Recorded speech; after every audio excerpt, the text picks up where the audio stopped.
I was inspired. And to be able to look at the potential and the possibilities of where this can go.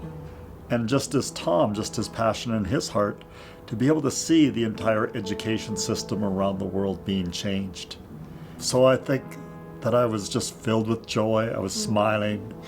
I was in tears when I was hearing the kids sing.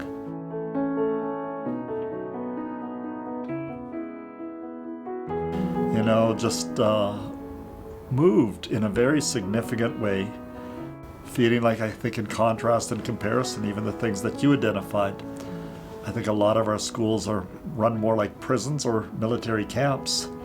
And it really doesn't necessarily create an environment or a culture where the kids are going to be able to ever reach their potential, because we're actually doing everything to put a ceiling on it. And whereas here, there's no ceiling.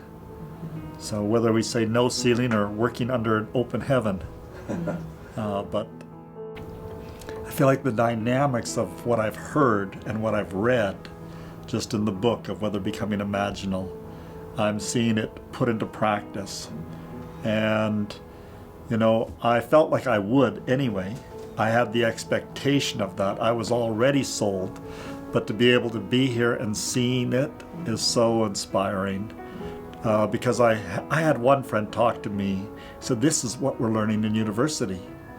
And I said, but where's it being implemented? Tell me a few places. And he didn't know of any places that it's actually being implemented, what they're learning.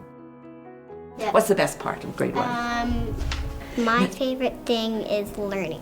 What kind of learning? Like learning math, learning new things. That's one of my favorite things about grade 1. It's the best. So in that, I'm inspired.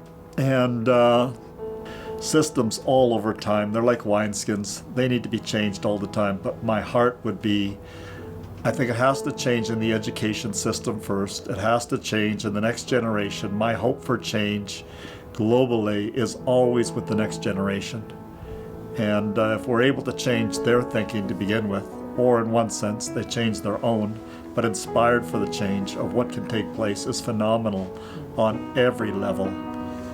Instead of just maintaining the status quo or continually whatever the system is, whether it's government, whether it's education, whatever area, of recognizing that I really do believe that we're the ones to be able to help bring those changes. And so I love seeing it, because I don't know of anything that's gotten this far in the whole area of education as how far you've gotten, how far you've taken it.